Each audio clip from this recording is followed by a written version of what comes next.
textiles, toys, electronics. For the last 2 decades, the world has become accustomed to these carrying the label Made in China. But there are new categories of China-made goods dominating in the global marketplace, and it is causing discomfort. China is now simply too large for the rest of the world to absorb this enormous capacity. The overcapacity debate has sparked intense discussion.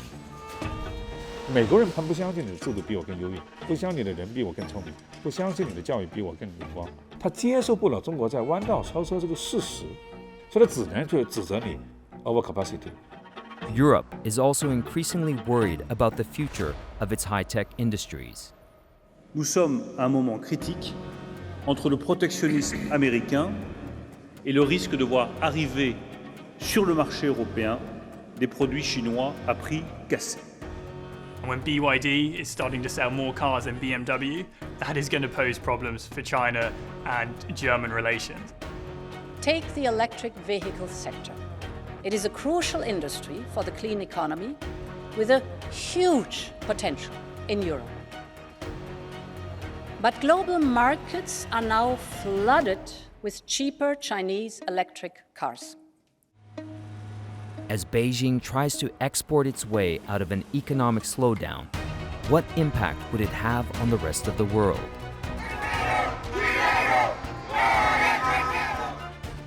Let me tell you something to China. If you're listening, President Xi, those big monster car manufacturing plants that you're building in Mexico right now, and you think you're going to get that, you're going to not hire Americans, and you're going to sell the cars to us now. Now, if I don't get elected, it's going to be a bloodbath for the country. Globally, green capacity is not excessive, but in dire of scarcity. The problem now is not overcapacity, but over-anxiety. And just how did China develop such a formidable competitive edge in the 3 clean tech industries of EVs, solar panels, and lithium-ion batteries?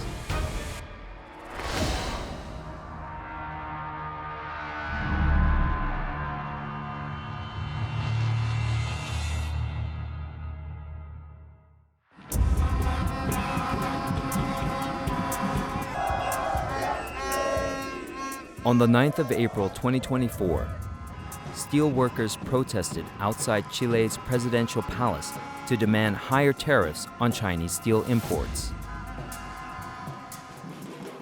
According to data from the Latin American Steel Association, in 2023, the region imported a record 10 million tons of Chinese steel, a 44% rise from the year before. Chinese steel is almost 40% cheaper than what's made locally. Abrirle los ojos también al país entero, la problemática que estamos teniendo con China. China está abusando a todo el mundo y está destruyendo un montón de empresas en todo el mundo, y eso es lo que queremos que se den cuenta de una por todas. Los chivatos están a morir justamente por eso, y lo que no queremos es que 22.000 personas en la octava región del Biobío queden sin su sustento. In 2024, Chile's biggest steel company announced it is shutting down.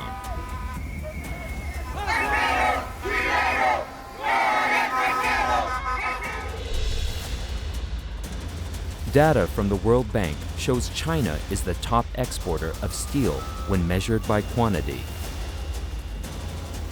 Chile, Mexico, South Africa, and Saudi Arabia have all taken action against China's steel exports. Over in the United States, steel has also become an election issue. Chinese steel companies produce a lot more steel than China needs. It ends up dumping extra steel into the global markets at unfairly low prices. And the prices are unfairly low because China's steel companies don't need to worry about making a profit because the Chinese government is subsidizing them so heavily. They're not competing, they're cheating. And we've seen the damage here in America.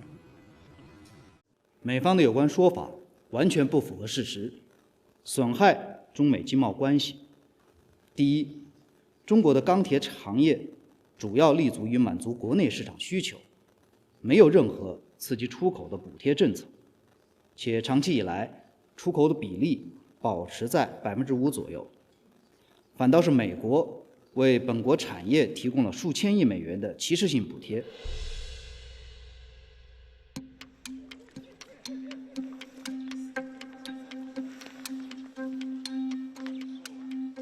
Concluding her visit to China in April 2024, U.S. Secretary of Treasury Janet Yellen delivered these remarks. China is now simply too large for the rest of the world to absorb this enormous capacity. Actions taken by the PRC today can shift world prices.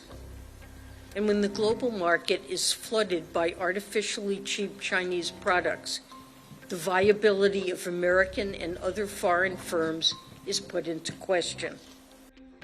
According to Yellen, China makes more solar panels, batteries, and EVs than its domestic market can absorb.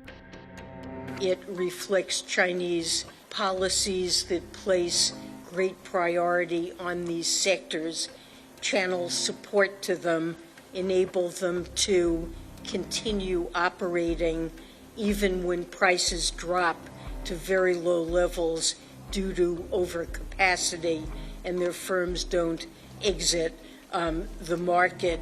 Instead, it's potentially our firms that have to do so. One day later, China refutes these claims. 在全球化的背景下，判断产能是否过剩，要从全球市场需求和未来发展潜力来看。供需平衡是相对的，不平衡往往是常态。解决这些问题，主要还要依靠市场按照价值规律进行调节。将产能等经贸问题泛政治化、泛安全化，违背经济规律。1 week later, during a visit to China, German Chancellor Olaf Scholz pressed his case for open and fair markets, warning his hosts against dumping and overproduction. This, while also urging the European Union to avoid acting out of protectionist self-interest.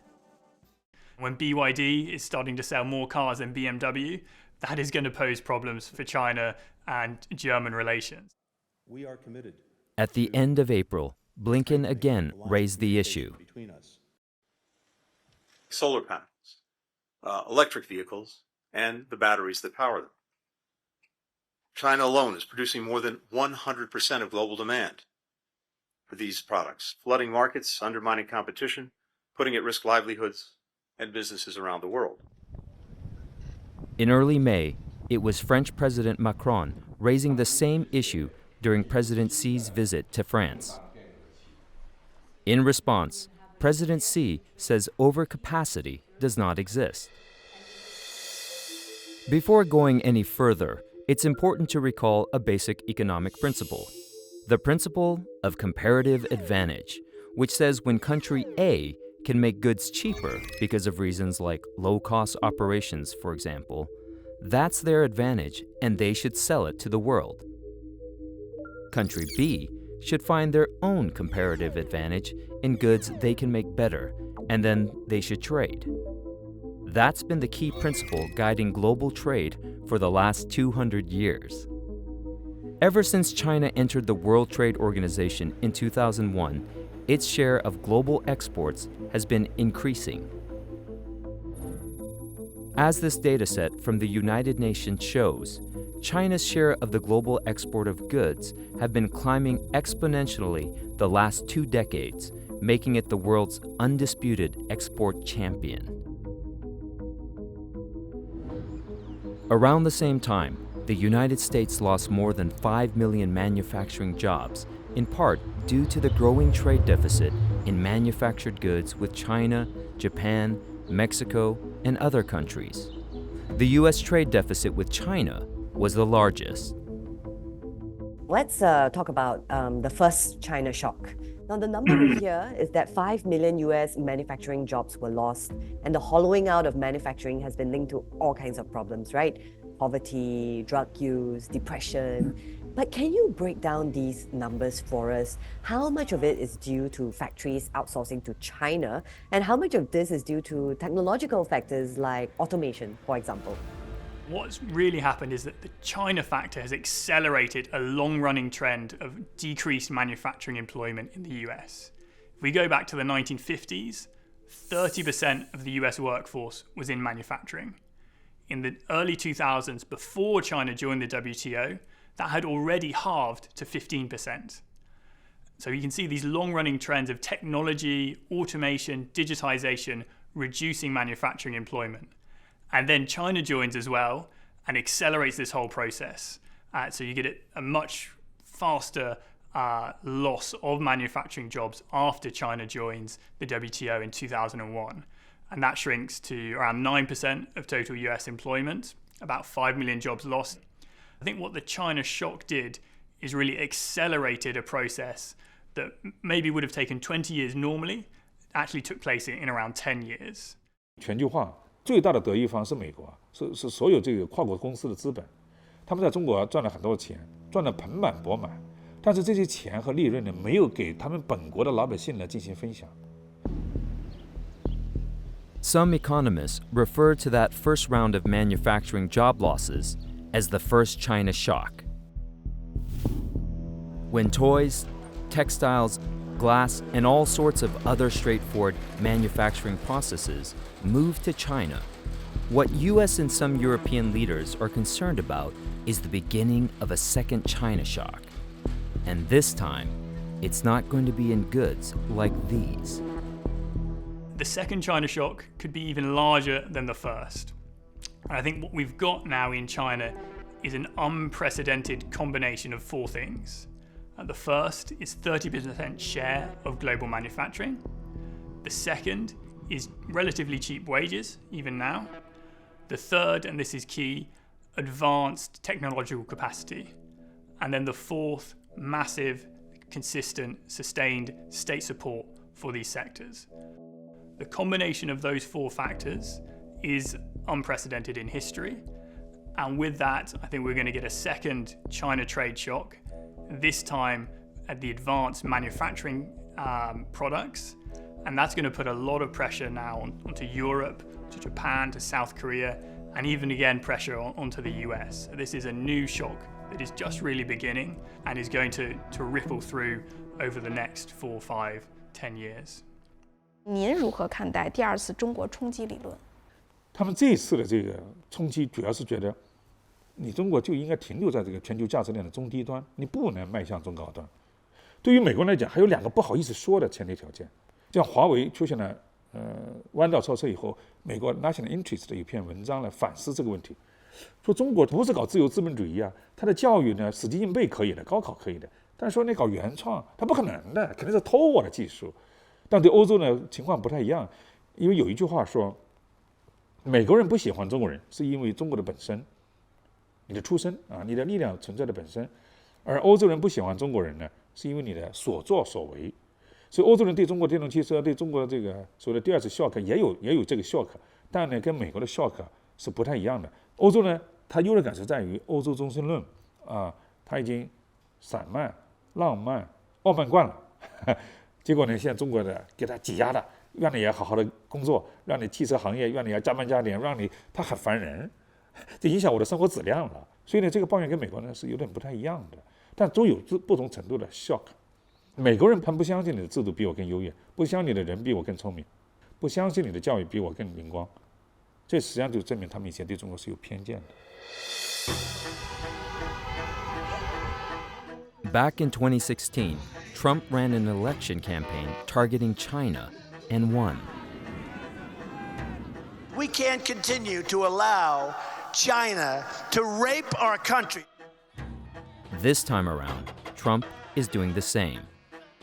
Let me tell you something to China. If you're listening, President Xi, those big monster car manufacturing plants that you're building in Mexico right now, and you think you're going to get that, you're going to not hire Americans, and you're going to sell the cars to us now, we're going to put a 100% tariff on every single car that comes across the line, and you're not going to be able to sell those cars. If I get elected, Now, if I don't get elected, it's going to be a bloodbath for the whole.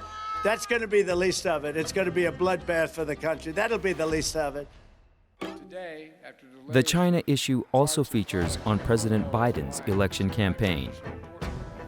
Instead of relying on equipment made overseas in places like China, the supply chains will be again made in America. They'll begin in America. Begin in America.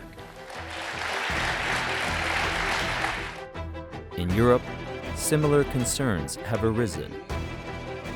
Nous sommes à un moment critique entre le protectionnisme américain et le risque de voir arriver sur le marché européen des produits chinois à prix cassés.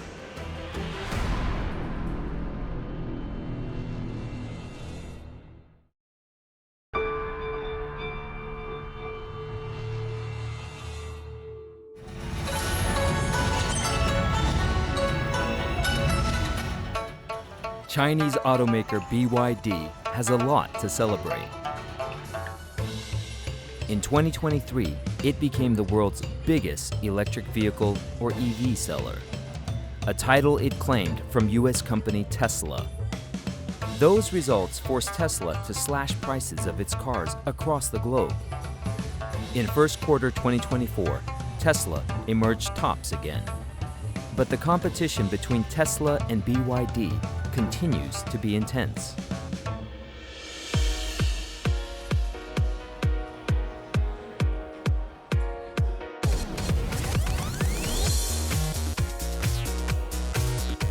You come to an auto show and you see all of the traffic at the Chinese automakers' booths.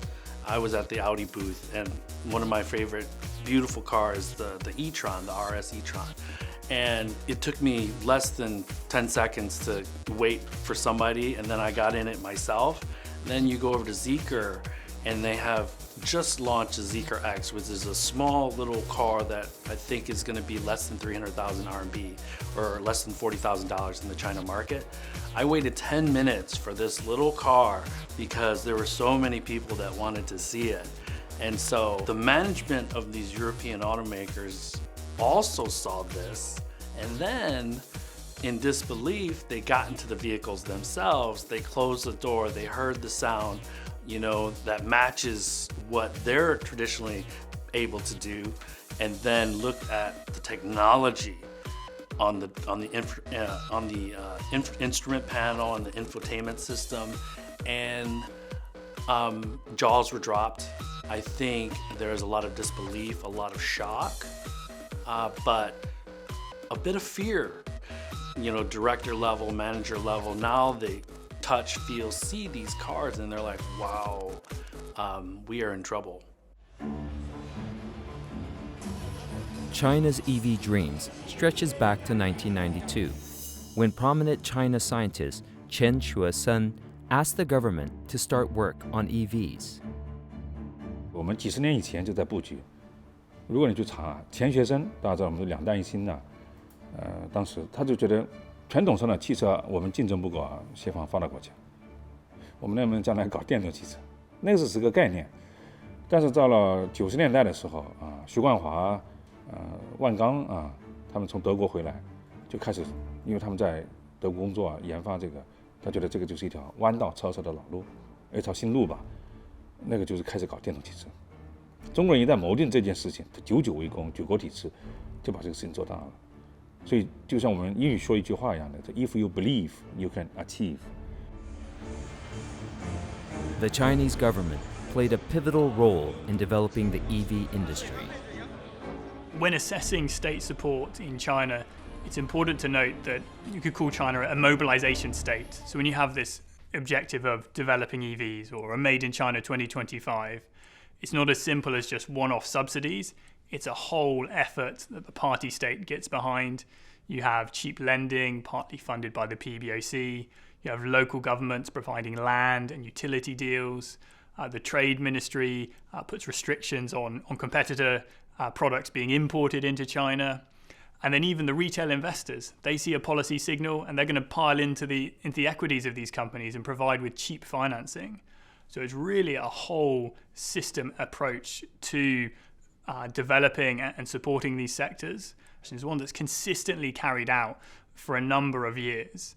And in the specific case of EVs, I'll highlight a couple of policies that were really crucial. It was, number one, cheap funding, both for the firms themselves, but also their prospective buyers, the households purchasing these vehicles. And the other one was the tax rebates and the ease of buying these vehicles, particularly in the big cities where license plates are rationed and quite scarce. It is no secret that government subsidies were crucial to the growth of Chinese EV companies. XPeng, for example, depended on a state-owned enterprise near Guangzhou to lend it over $200 million in 2017 for the construction of its initial factory.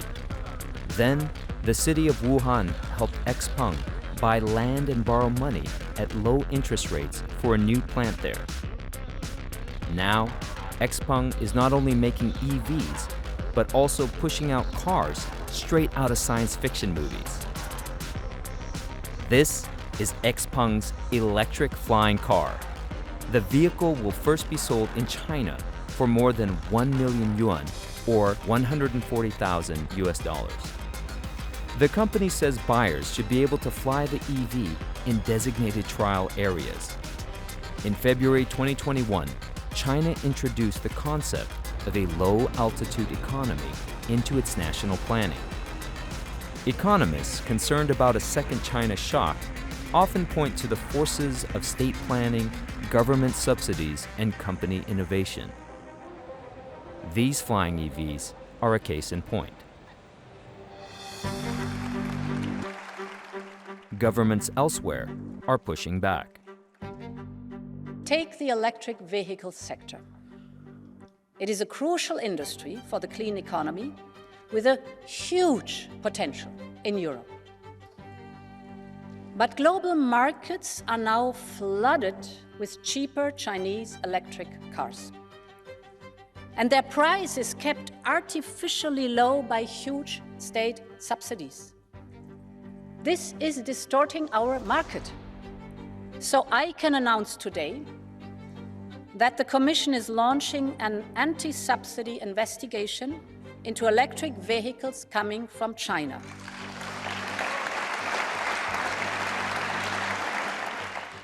他用了一个词叫 overcapacity， 就是产能过剩。这个词呢，用这个词有两个前提条件。第一，他不承认中国的市场经济地位，他觉得如果按照市场原则，你不应该出现那么多的过剩的。但中国实际上呢，你就过剩了。中国现在要实现到2030年、2035年、2040年碳排放，达峰值和碳中和，你不搞电动汽车搞什么呀？你不可能实现联合国这些SDG 的这样一个目标的。所以它相对于中国的需求来讲，它不是过剩，这是第一。相对于世界层面来讲，那更不是过剩。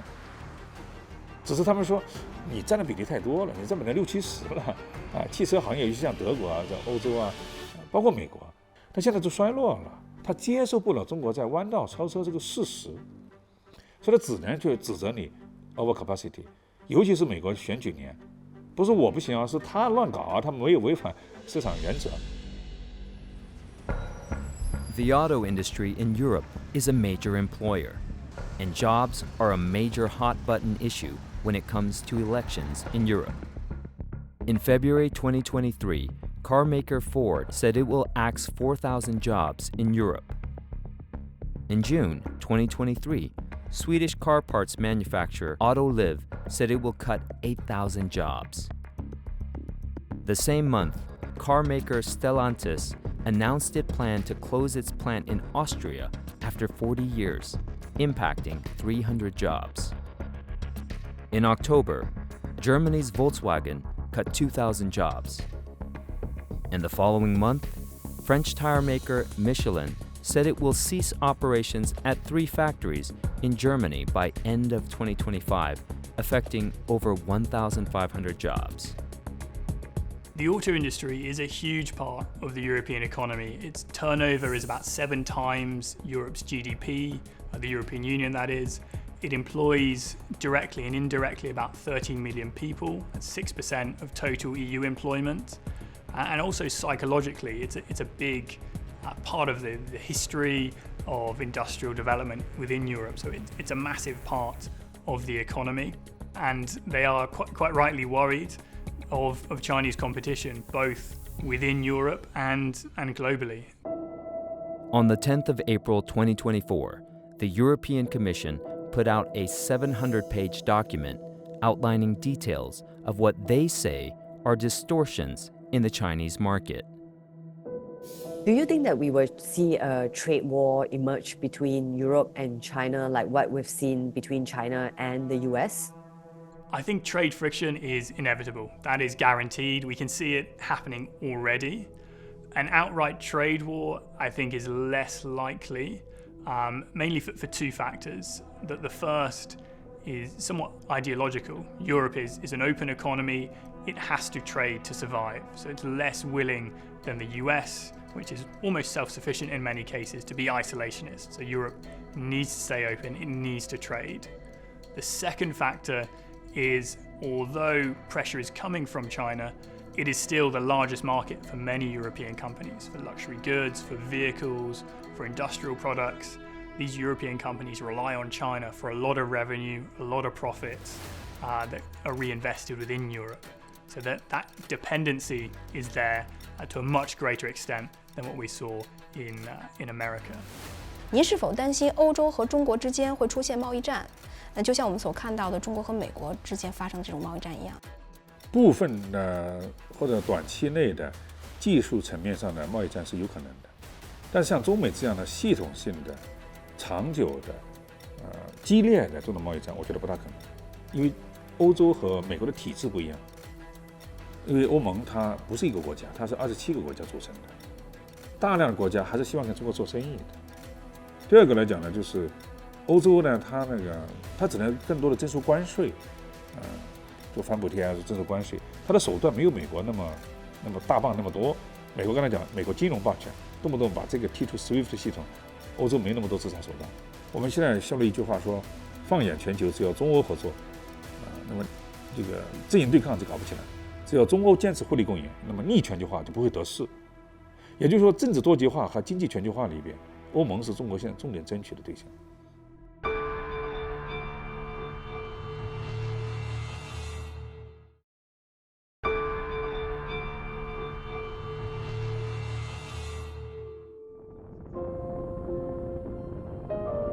Across rural China, in even the most remote parts of the country, solar panels could be seen to dot the landscape. In China's cities, solar panels are also spread across rooftops, and they're even on building facades. China installed a record 217 gigawatts of solar panels in 2023. That's more than what the US has ever built in its entire history, and more than in any other country. 是什么推动了中国太阳能产业的成功呢？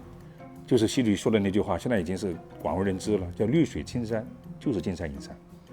所以中国人对这个碳排放的减少，我们是认真的，就是中央认定了这个事儿，那接下来就是一层层要落实的。中国共产党强有力的领导，中国有500多万个基层的党组织，我们所有的省市自治区、直辖市到县级，一直到乡啊村都要贯彻落实。如果你没有实现这个目标，马上乌纱帽给你摘掉。以前是强调 GDP， 只能把 GDP 搞上去，你就可以升官发财。那今天你搞上去没有用，你首先要搞你质量。One of the key reasons why solar production and installation is so high in China is because the economy has been weak. Now, Xi Jinping is trying to shift the economy away from the old growth model, relying on property, infrastructure, high debt, towards something a bit more advanced manufacturing, new technology, some more on the export side. And so when COVID hit and the property crash came over the past couple of years in China, instead of pulling the old stimulus levers, which were build roads, build more houses, China really went all out on these advanced manufacturing sectors. So lending and investment by those sectors up around 20% year over year for the past couple of years. And a lot of that has come from the solar side. And so because the economy is weak, they're getting more subsidies, more pressure to produce, and that is driving installation. Over the last 3 decades, industrial policy, state subsidies, innovation, intense competition, and economies of scale have propelled Chinese solar companies to a level of global competitiveness that few others elsewhere can rival. Today, China dominates the global solar sector. In 2021, Chinese companies account for more than 80% of the global market at every stage of the manufacturing process, according to the International Energy Agency. In the shadow of their success, hundreds of solar companies in the US and Europe declared bankruptcy. We have not forgotten how China's unfair trade practices affected our solar industry. Many young businesses were pushed out by heavily subsidized Chinese competitors. Pioneering companies had to file for bankruptcies. Promising talents went searching for fortune abroad. This is why fairness in the global economy is so important, because it affects lives and livelihoods.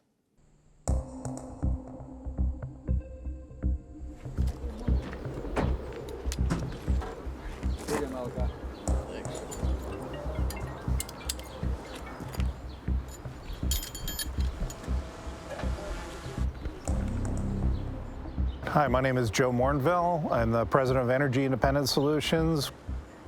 We do a wide mix of anything solar. Price of solar, I mean, when we started in the business, it was around $3 a watt for a module. Now, a decent module, you're getting it under 50 cents. It's like a, 1/8 the price or something. The US was once a stronghold of solar module manufacturing, accounting for around a quarter of global solar module shipments in the early 2000s. But that started changing around 2010. We stayed American-made up until maybe 2012, 2014, when we could no longer buy the product anymore, because at that point, China had driven most of the companies into bankruptcy, most of the U.S. companies into bankruptcy at that point. Actually testified in the trade case in Washington for it. China basically subsidizes at their production level. So their product is coming off of the line before it goes into a container already carrying subsidy. US solar manufacturers were going broke, but the overall industry was growing fast. People found employment selling and installing the China solar modules. Well, couldn't compete head-to-head with China, but it kind of improved the whole market. Everybody started to really step up to the plate. And then the financials started to make sense. It just started to steamroll from that point. Helped by cheap imports, solar installations soared in the 2010s, peaking in 2016 before Trump got elected, and plunging after Trump slapped huge tariffs on China's solar imports. No more tariffs on the sun! Solar's on for everyone! No more tariffs on the sun! Solar's on for everyone! No more tariffs on the sun! China solar modules were slapped with a 30% tariff under Trump's trade war. We're out here to fight against the solar tariffs that the Trump administration has imposed. We want to make sure that those don't hurt American workers in this growing industry. Solar's growing, and we don't want to stop the growth. Solar tariffs are about to go! Hey, hey! The U.S. and China, they need to get politics out of the way and start looking at the good of the human race. When President Biden was elected, solar installations soared again. The U.S. continued to import solar panels, but this time mainly from Southeast Asia, where many Chinese solar companies set up new factories to avoid the tariffs. The U.S. has also been trying to rebuild its solar manufacturing industry. Factories that were shuttered from Chinese competition are reopening again. They are doing so because of generous subsidies from the Inflation Reduction Act, which channels $430 billion to clean energy industries. Now, the US is also trying to build its solar industry using subsidies from the immense Inflation Reduction Act. By subsidizing American industries at this scale, isn't the US doing exactly what China is doing? Yeah, the US is going back to industrial policy. It's a little bit ironic considering they're criticizing China's model of doing things, but they are moving back there and doing it themselves. The big difference is that they've lost the capacity to do so. Industrial policy was heavily opposed in Washington for years and years and years. Trying to go back to do that is very difficult. They've lost the know-how of carrying out big, effective industrial policy programs. Yeah, exactly on that point, right? Could there be a risk of over-subsidizing an industry that might not be competitive globally and may not be sustainable in the long run? Yes, that certainly is a real risk. And to do industrial policy effectively, it needs to have a clear goal, picking the right sector, and be sustained and sufficiently large enough over a long period of time to develop that industrial competitiveness within a domestic economy. Now, the US can do that. The market's large enough. They have the financial resources. But the question is also around political willpower. If a new president comes in, will they continue with this industrial policy push? 那明年假如说特朗普回来，他说气候变化这是忽悠人的，巴黎气候变化协定他重新退，那美国的政策能不能保持连续性呢？这是一个大大的问号。另外呢，他的盟友尤其是欧洲怨声载道，你这个补贴直接给你补贴的美国的这种新能源的这种项目，你直接是挤压了欧洲的，何况现在俄乌冲突还在继续，等等吧。Globally, green capacity is not excessive, but in dire scarcity. The problem now is not overcapacity, but over-anxiety. Calling for stronger climate response on the one hand and erecting green trade barriers on the other would only raise the costs for one's own low-carbon transition and also slow down the global development of clean energy. We are committed to... As Blinken raises the issue of overcapacity in the solar industry, China focuses on new markets for its clean tech exports. Its aim? The Global South. Fast-growing, populous, energy-hungry parts of the world who are trying to transit to clean energy as soon as they can. Currently, there are 745 million people in the world who still do not have access to electricity. 世界上那么多国家，它没有电，还缺电，没有享受到全球化带来的好处，这是不公正的，所以我们必须要让他们通上电，这是我们的理想。Europe and Asia were the largest export markets for China solar companies in 2023, with Europe forming 48% of all China solar exports and Asia making up 23%. As debates continue around whether or not China's solar industry is facing overcapacity, a new trade complaint is lodged, this time in wind farms. The EU is investigating China's involvement in wind parks in Spain, Greece, France, Romania, and Bulgaria. Last year, the EU imported some $1.42 billion worth in turbines and components from China. So the wind power industry is an interesting one. It's an area where the EU is still competitive and where there is quite a lot of advantages in terms of localized production. So shipping those big turbine blades, it's very difficult. They are massive now. They're getting bigger and bigger. Transporting them from, say, China to Europe is very costly, very difficult. So by moving early, the hope is that the EU will maintain this competitive edge it has within wind power production. And I think that's the goal of these early stage investigations.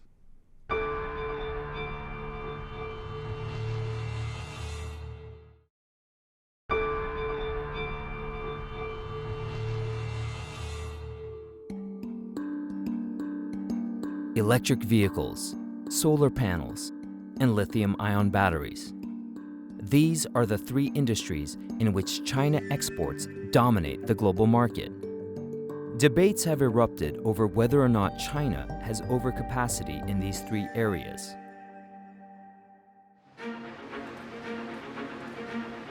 Just how did China come to dominate the global battery industry?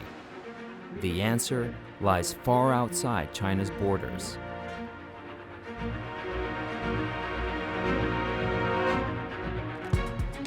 Here in Zimbabwe, in Africa, Chinese company Zhejiang Huayu Cobalt Company broke ground on a new lithium mine in July 2023. Here at the opening ceremony is the President of Zimbabwe, a sign of the importance of this investment. Zhejiang Huayu Cobalt Company is a market leader in battery manufacturing and has been investing in mines across Africa.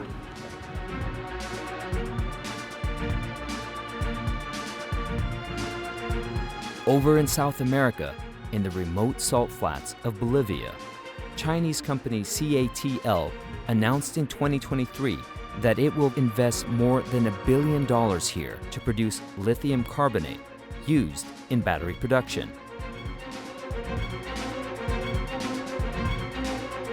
Over in Southeast Asia, in Indonesia, Chinese companies also dominate the supply chain. Indonesia has the world's largest reserves of nickel. And Tsingshan Holding Group, the world's top nickel producer, has been operating here in Indonesia for close to 2 decades, long before nickel became a critical component in the making of batteries. According to the IEA, China processes more than half of the world's lithium, along with other crucial battery materials. How did Chinese mining companies get such a foothold across different parts of the world? 他们的优势刚才讲就是原材料的优势。那么他怎么样把原材料这个一招鲜吃遍天，把它那个变成一个生产的优势？现在中国提出的一带一路和非盟2063的计划进行对接的一个口号是什么？叫 Made in Africa with China for the world。什么意思呢？就是我们现在很多的锂电池的加工，它不光是在中国，它可能就在非洲。然后呢，非洲现在很多产业园区引进中国的，所以他说我把我的原材料、矿石也好跟你合作，然后中国的加工，然后呢带动他们的产业的发展，带动他们的就业，然后呢实现他们变成小的世界工厂、小的区域制造中心和摆脱过去简单的提供原材料这样一个不公平的一个竞争模式，这才是中国帮助它实现产业化最大的这个优势所在。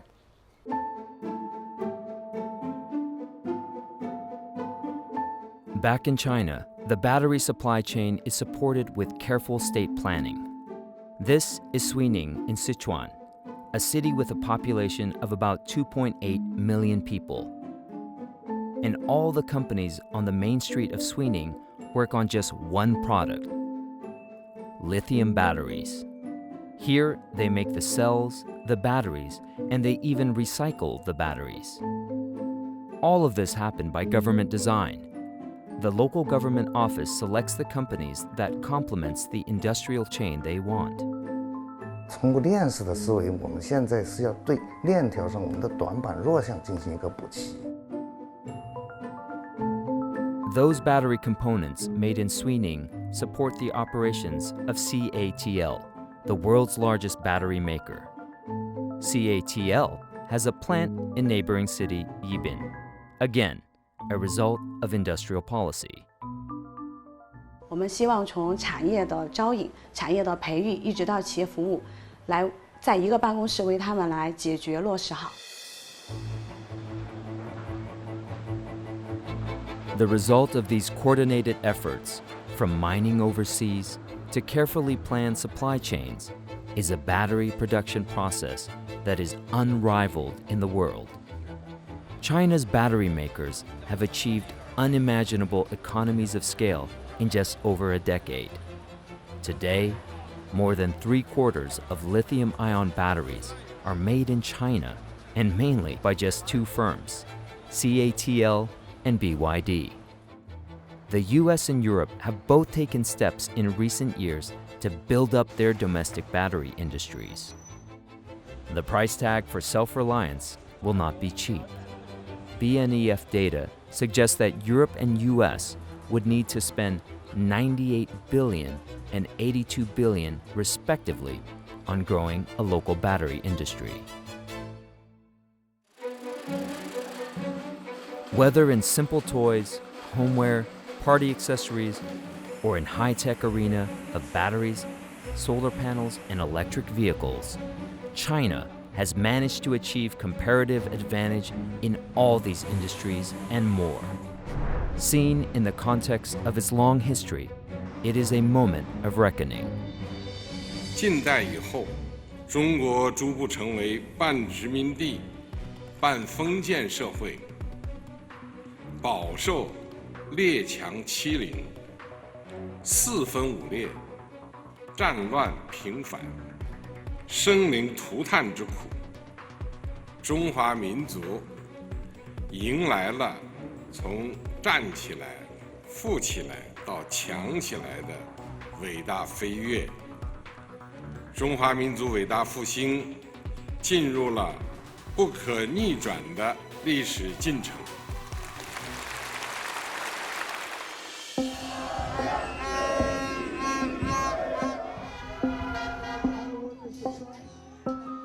I think the second China trade shock is just beginning. We've had a big change in perception of China trade, driven by three major events: COVID, Trump trade war, Russia-Ukraine. So the perceptions have changed, but we're only now starting to see the real economic effects in terms of investment decisions, trade flows, higher inflation, the rerouting of the global supply chain. That's only just getting started, and with that will come much more trade friction in the months ahead. So really only the very beginning of the economic impact and the start of a new set of trade disputes.